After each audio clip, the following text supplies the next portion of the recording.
Sir मैं लुधियाना की रहने वाली हूँ। मेरा डिवोर्स हो चुका है, फिर भी मेरे हस्बैंड हटते नहीं। अभी भी मैं यहाँ आई, वो यहाँ आया हुआ था, वो यहाँ आया। उसको कैसे पता चलता है? क्योंकि उसने मेरा फोन हैक किया हुआ है।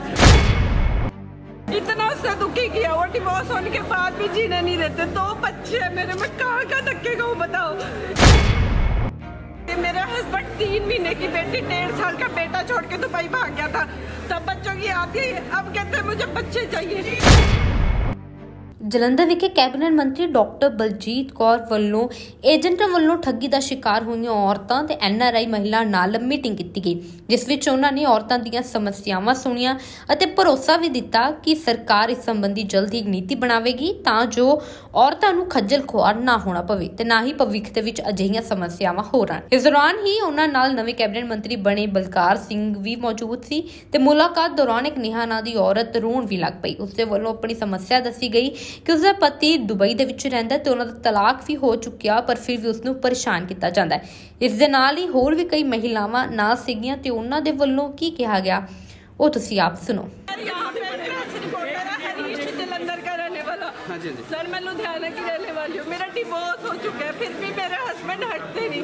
अभी भी मैं यहाँ आई, वो यहाँ आया हुआ था, वो यहाँ आया। उसको कैसे पता चलता है? क्योंकि उसने मेरा फोन हैक किया हुआ है। हरीश नाम है उसका, मेरे पास उसकी फोटो है। वो जलंधर का रहने वाला, अभी भी बाहर घूम रहा था। अभी मैं उससे फाइट करके आई हूँ।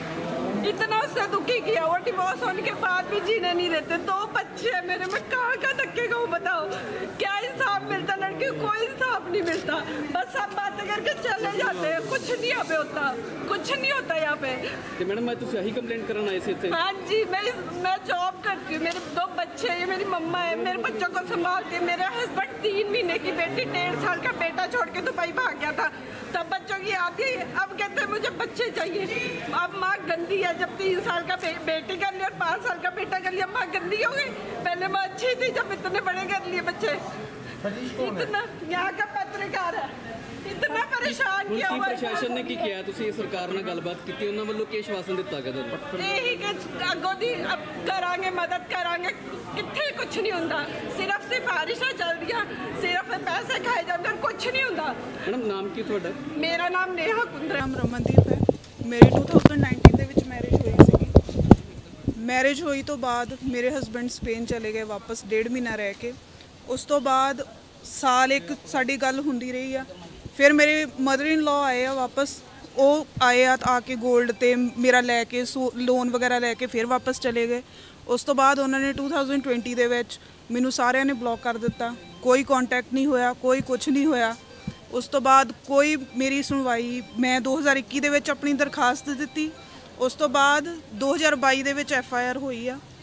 FIR ਹੋਣ ਤੋਂ ਬਾਅਦ ਹਜੇ ਤੱਕ ਉਹਨਾਂ ਦਾ ਇਹੀ ਜਵਾਬ ਆ ਕਿ ਅਸੀਂ ਇੰਡੀਆ ਆਉਣਾ ਨਹੀਂ ਹੈਗਾ ਤੇ ਜਿੰਨਾ ਟਾਈਮ ਅਸੀਂ ਆਵਾਂਗੇ ਨਹੀਂ ਤੂੰ ਕੀ ਕਰ ਲੂੰਗੀ ਸਾਨੂੰ।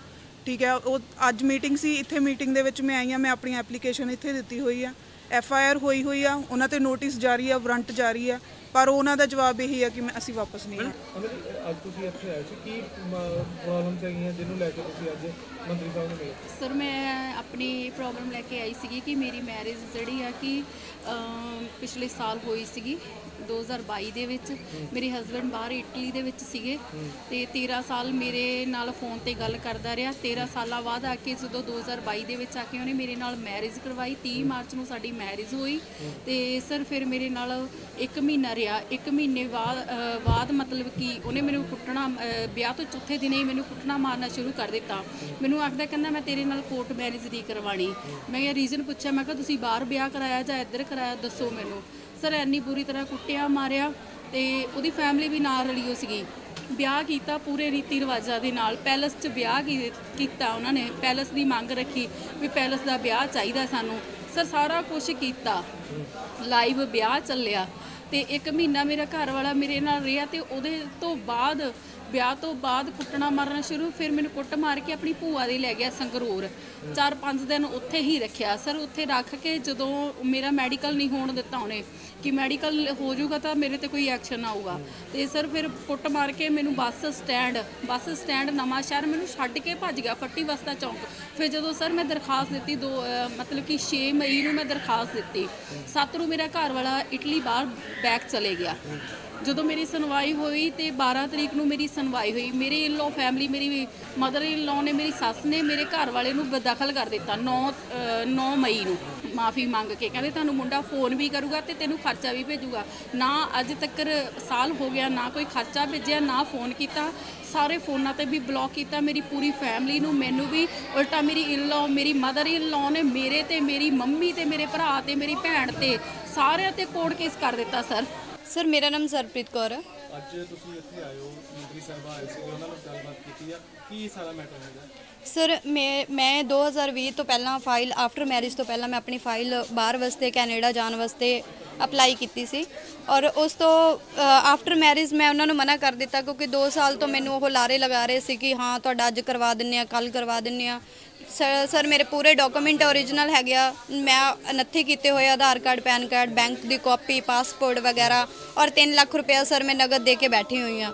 ਲੇਕਿਨ ਸਰ ਮੇਰੀ ਕੋਈ ਸੁਣਵਾਈ ਨਹੀਂ ਹੋ ਰਹੀ। ਔਰ ਲਗਾਤਾਰ ASI ਗੁਰਮੇਲ ਸਿੰਘ ਜੀ ਵੱਲੋਂ ਇਹ ਮੈਨੂੰ ਕਿਹਾ ਜਾ ਰਿਹਾ ਕਿ ਤੁਹਾਡਾ ਕੁਝ ਨਹੀਂ ਹੋ ਸਕਦਾਗਾ। ਨਾ ਹੀ ਉਹ ਸਾਡੀ ਗੱਲ ਸੁਣਦੇ ਆ ਸਰ, ਔਰ ਉੱਪਰ ਤੋਂ ਫੋਨ ਕਰਕੇ 2 ਜਾਂ 3 ਮਹੀਨੇ ਬਾਅਦ ਫੋਨ ਕਰਕੇ ਕਹਿ ਦਿੰਦੇ ਤੁਸੀਂ ਆਓ ਬੈਠ ਕੇ ਗੱਲ ਕਰਦੇ ਆ। ਸਾਡੇ ਤੋਂ ਸਰ 1500 ਰੁਪਏ ਦੀ ਚਲਾਨ ਪੇਸ਼ ਕਰਨ ਦੀ ਡਿਮਾਂਡ ਕੀਤੀ ਗਈ ਸੀ, ਅਸੀਂ ਮਨਾ ਕਰ ਦਿੱਤਾ। ਅਸੀਂ ਕਿਹਾ ਸਾਡਾ ਵਕੀਲ ਕੀਤਾ ਹੋਇਆ, ਤੁਸੀਂ ਉਹਨਾਂ ਨਾਲ ਜਾ ਕੇ ਗੱਲ ਕਰੋ। ਲੇਕਿਨ ਸਰ ਉਹਨਾਂ ਨੂੰ ਡਿਮਾਂਡ ਹੈਗੀ ਆ ਕਿ ਪੈਸੇ ਦੀ, ਉਧਰੋਂ ਪਾਰਟੀ ਵੱਲੋਂ, ਦੂਸਰੀ ਪਾਰਟੀ ਵੱਲੋਂ ਸਰ ਪੈਸੇ ਲੈ ਰਹੇ ਆ, ਔਰ ਸਾਡੀ ਸੁਣਵਾਈ ਨਹੀਂ ਕੀਤੀ ਜਾਂਦੀ। ਹਸਬੈਂਡ ਸਰ ਮੇਰੇ ਅਸਾਮ ਦੇ ਵਿੱਚ, ਉਹ ਆਰਮੀ ਦੇ ਵਿੱਚ ਨੇ ਸਰ। ਉਹਨਾਂ ਨਾਲ ਵੀ ਬਹੁਤ ਰੂਡ ਬਿਹੇਵ ਕੀਤਾ, ਕਿਉਂਕਿ 2 ਤੋਂ 3 ਮਹੀਨੇ ਪਹਿਲਾਂ ਉਹ ਛੁੱਟੀ ਆਏ ਹੋਏ ਸੀਗੇ, ਔਰ ਉਹਨਾਂ ਨੇ ਕਿਹਾ ਕਿ ਸਰ ਸਾਡੇ ਵੀ, ਮੈਂ ਛੁੱਟੀ ਆਇਆ ਹੋਇਆ, ਸਾਡੇ ਕੇਸ ਦਾ ਕੁਝ ਨਾ ਕੁਝ ਕਰੋ, ਹੱਲ ਕਰੋ। ਤੇ ਸਾਨੂੰ 2-3 ਦਿਨ ਦਾ ਵਾਅਦਾ ਕਰਕੇ ਉਹਨਾਂ ਨੇ ਸਰ ਸਾਨੂੰ ਵਾਪਸ ਭੇਜ ਦਿੱਤਾ ਗਿਆ। ਔਰ ਉਸ ਤੋਂ ਬਾਅਦ ਜਦੋਂ ਉਹਨਾਂ ਨੇ 10 ਤੋਂ 15 ਦਿਨ ਬਾਅਦ ਕਾਲ ਕੀਤੀ ਕਿ ਸਰ ਤੁਸੀਂ 3-4 ਦਿਨ ਦਾ ਕਿਹਾ ਸੀਗਾ, ਲੇਕਿਨ 10 ਤੋਂ 15 ਦਿਨ ਹੋ ਗਏ ਸਰ, ਉਹਨਾਂ ਨੇ ਬਹੁਤ ਰੂਡਲੀ ਬਿਹੇਵ ਕੀਤਾ, ਉਹਨਾਂ ਨੂੰ ਗਲਤ ਵਰਡ ਬੋਲੇ ਤਾਂ ਕਿ ਉਹ ਵੀ ਮਤਲਬ ਆਪਣਾ ਕੇਸ ਵਾਪਸ ਲੈ ਲੈਣ। ਜਲੰਧਰ ਤੋਂ ਹਰੀਸ਼ ਦੀ ਰਿਪੋਰਟ, ਦ ਪਬਲਿਕ ਟਾਈਮਸ।